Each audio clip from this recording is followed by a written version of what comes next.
Hello mga ka-farming. So mag-harvest tayo ngayon mga ka-farming. Dami ng itlog nila oh. Yan.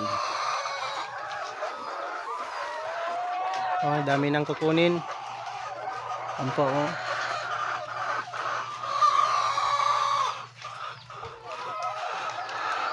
So mag-harvest tayo ngayon mga ka-farming. So wala tayong tray ngayon. So itong gagamitin nating lagayan.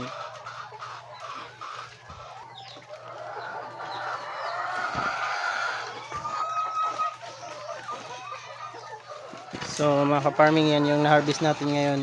So mamayang hapon mag-harvest naman tayo ulit.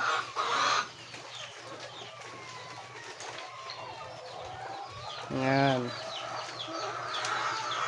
So sa umaga yan po yun ang harvest ko. So mamayang hapon ipapakita ko kung ilan yung harvest ko mamaya.